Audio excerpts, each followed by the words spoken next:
আজ একটা expensive shareable থালি try করতে চলেছি যাদবপুর। কলকাতার টপ বাঙালি থালি রেস্টুরেন্টের খোঁজ করলে যে কয়েকটি নাম পাওয়া যায় তার একেবারে প্রথম সারিতে আসে এই রেস্তোরাঁ, যা একটা ব্র্যান্ড। আজকের গন্তব্য আমি বলার আগে তোমরা কেউ যদি বুঝে গিয়ে থাকো তাহলে এক্ষুনি কমেন্টে লেখো। কি মনে হচ্ছে এরকম অন্ধকারাচ্ছন্ন ভৌতিক পরিবেশে কোথায় এলাম? মনে হতেই পারে, কারণ এসেছি তো ভূতের রাজার দরবারে। যাদবপুর 8B বাস স্ট্যান্ডের পর কেপিসি হসপিটালের পরেই আছে এই ভূতের রাজা দিলবর। এছাড়াও এনাদের আউটলেট আছে Behala, Sodepur, Hatibagan, Salt Lake sector 5, Rajarhat New Town, Chandannagar, Serampore, Kalyani, Bolpur, Durgapur, Siliguri, Cooch Behar. দরজা দিয়ে ঢুকে মুখোমুখি হবে বাঙালির নস্টালজিয়ার। উপেন্দ্র কিশোর রায়চৌধুরীর গল্প অবলম্বনে বিশ্ববিশ্রুত চলচ্চিত্রকার সত্যজিৎ রায়ের পরিচালিত গোপীগাইন বাঘাবাইন সিরিজের বিভিন্ন চরিত্রের ছবি দিয়ে অন্দরসজ্জা আলোকময় হয়ে উঠেছে। এখানের প্রধান আকর্ষণ ভূতের রাজা।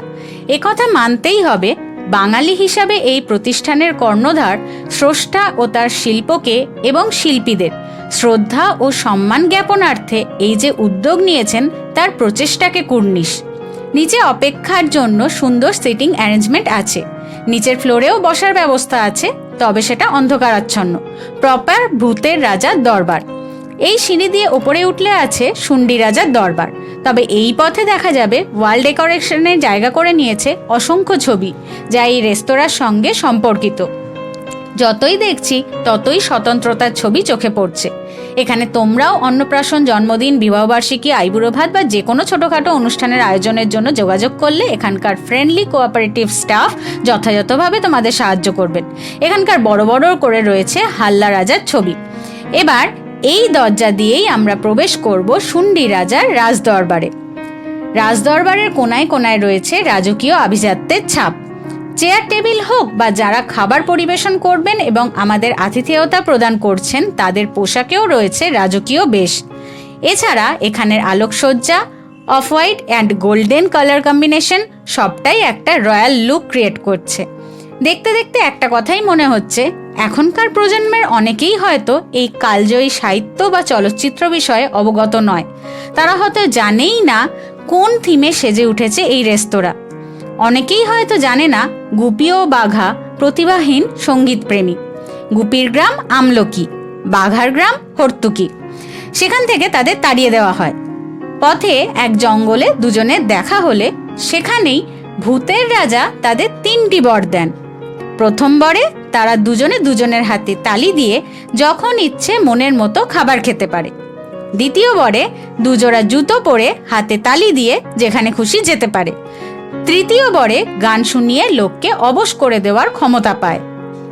এরপর তারা শুন্ডির রাজাকে গান শুনিয়ে সভাগায়ক হয়ে যখন সেখানে থাকতে শুরু করলো, তখন প্রতিবেশী হাল্লা রাজা শুন্ডির বিরুদ্ধে যুদ্ধ ঘোষণা করে। গুপি বাঘা গুপ্তচর বেশে সেখানে যায় ও নানাভাবে যুদ্ধ থামিয়ে দেয়। এরপর শুন্ডির রাজকন্যা মণিমালার সঙ্গে গুপির আর হাল্লার রাজকন্যা মুক্তামালার সঙ্গে বাঘার বিয়ে হয়। এই হলো গুপি ও বাঘা এবং ভূতের রাজার থেকে তাদের প্রাপ্ত 3 বরের সংক্ষিপ্ত কাহিনী। শুন্ডির রাজদরবারে যখন উপস্থিত আছি, আপাতত সেটাই এখন ভালো করে আমরা এনজয় করি।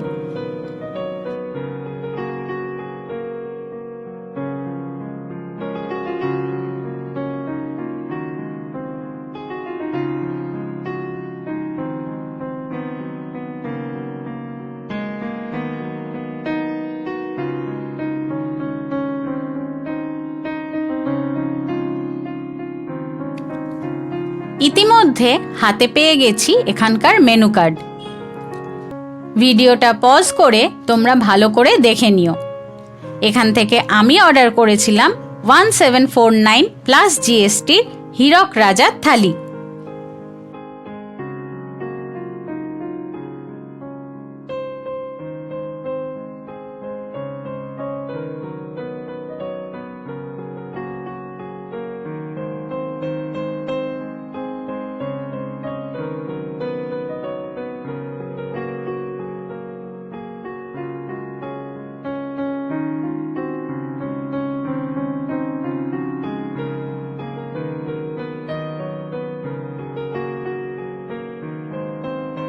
ভূতের রাজার দরবারে এসে তাদের সদস্যদের কথা তো জানতেই হবে, তার জন্য রইল এটা।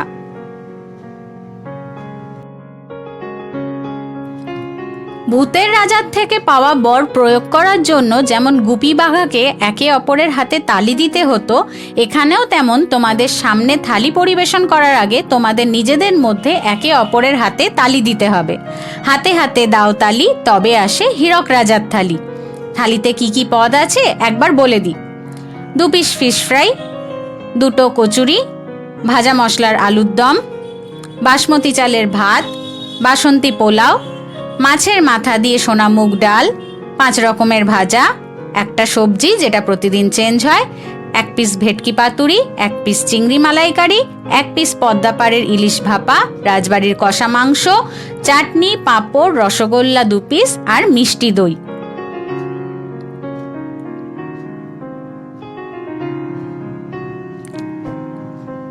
এই ছিল সম্পূর্ণ থালি।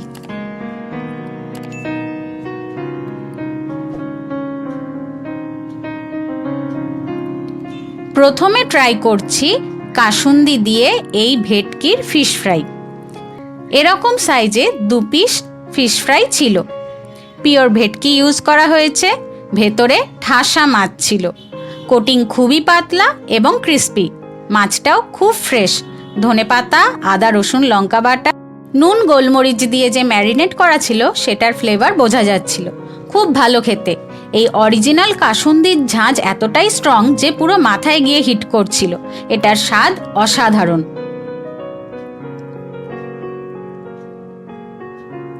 নেক্সট আছে কচুরি, তার সঙ্গে ভাজা মশলার আলুর দম।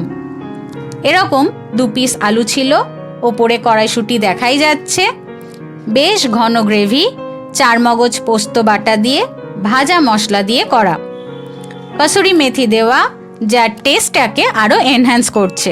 কচুরিগুলো বেশ বড় সাইজ এবং বেশ ভারী, বেশ নরমও ছিল। এর পুরটার স্বাদটাও খুব সুন্দর।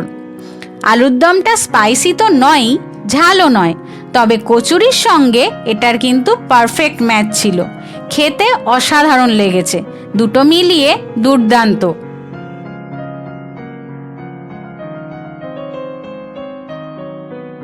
এরপর ছিল মাছের মাথা দিয়ে সোনা মুগ ডাল, তার সঙ্গে 5 রকমের ভাজা।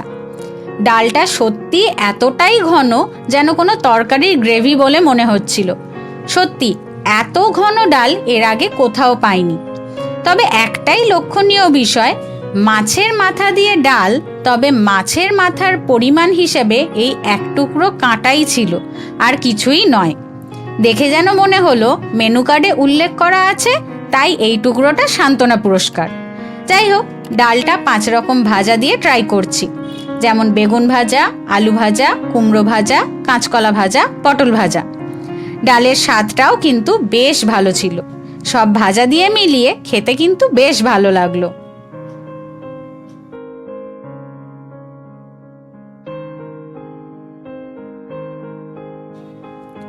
এরপর ছিল সেদিনের ভেজ অফ দ্য ডে।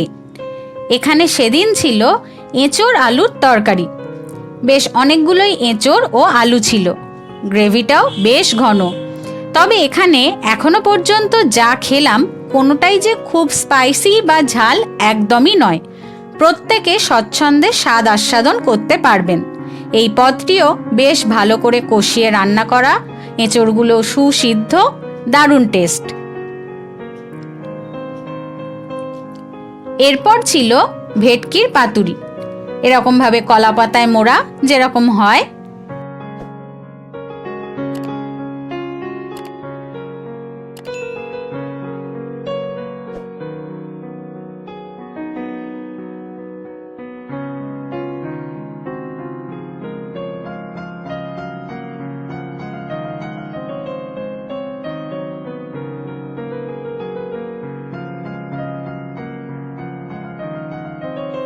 বেশ অনেকটা পরিমাণে মাছ ছিল। বলতে গেলে গ্রেভির পরিমাণ কম, মাছের পরিমাণই বেশি। সর্ষে পোস্ত বাটা, কাঁচা লঙ্কা, কাঁচা সর্ষের তেল দিয়ে যেমনভাবে করা হয় সেরকম। সর্ষের একটা স্ট্রং ঝাঁঝ সেটা কিন্তু ফেল হচ্ছিল। মাছটাও একদম ফ্রেশ, গরম ভাতে খেতে তো দারুণ লাগছিল।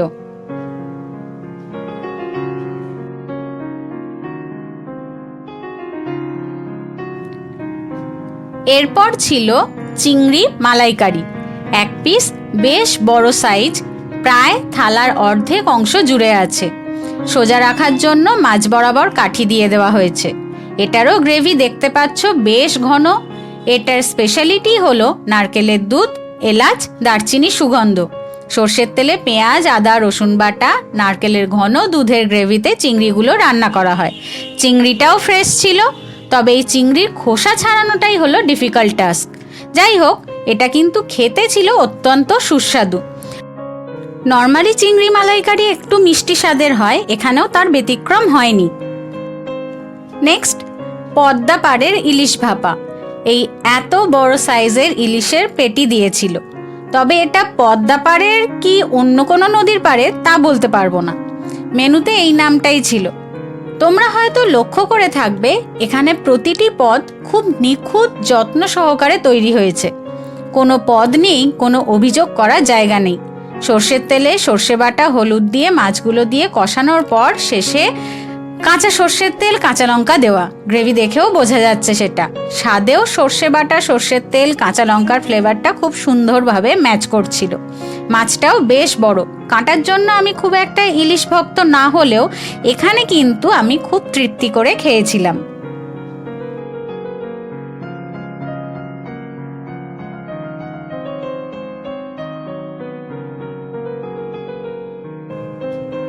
আমি চিকেন লাভার, তাই মেনুতে রাজবাড়ির মাটন কষা থাকলেও আমি চেঞ্জ করে চিকেন নিয়েছিলাম।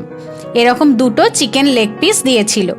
এখানে একটা কথা বলি, প্রত্যেক স্টাফের ব্যবহার এত অমায়িক, বিনম্র যে সত্যিই মন ছুঁয়ে যায়। কারণ ওনারা মাঝে মাঝে এসেই প্রত্যেক গেস্টের দেখভাল করছিলেন, কারোর কোনো অসুবিধা হচ্ছে কিনা, রান্না সব ঠিক আছে কিনা, এরকম। তবে এই এতগুলো পদ খেতে খেতে খুব স্বাভাবিকভাবেই এই শেষ পর্যায়ে এসে চিকেন ঠান্ডা হয়ে গিয়েছিল। ওনারা এসে নিজে থেকেই চিকেনটা নিয়ে গিয়ে রিহিট করে এনে সার্ভ করেছিলেন, যাতে পোলাওয়ের সঙ্গে খেতে আরও ভালো লাগে। সত্যি এত খুঁটিনাটি বিষয়ে নজর রাখা এতজন গেস্টকে যা সত্যি মন ছুঁয়ে যায়। আর এই ওয়েল কুক চিকেন হালকা স্পাইসি, যা মিষ্টি কাজু কিশমিশ দেওয়া বাসন্তী পোলাওয়ের সঙ্গে দারুণ কম্বিনেশন ছিল। শেষ পাতে ছিল আমসত্ত্ব, খেজুর, টমেটো চাটনি আর পাঁপড়। এতক্ষণ পর্যন্ত সমস্ত খাবার ছিল কাঁসার থালা বাটিতে, আর জলের জন্য ছিল কাঁসার গ্লাস। চাটনি কিন্তু কাঁচের বাটিতে সার্ভ করা হয়েছে, যাতে টেস্টটা ঠিক থাকে। এরপর মাটির পাত্রে বসানো দই, সুন্দর নকশা করা পাত্রে। এটা ছিল আমদই। গরমের শুরুতেই এরকম আমদই পাবো সেটা ভাবিনি। তলায় হয়তো দেখতে পাবে ম্যাঙ্গো পাল্পটাও কিন্তু এখানে বোঝা যাচ্ছে, যেটা টেস্টটাকে আরও খানিকটা বাড়িয়ে তুলেছিল।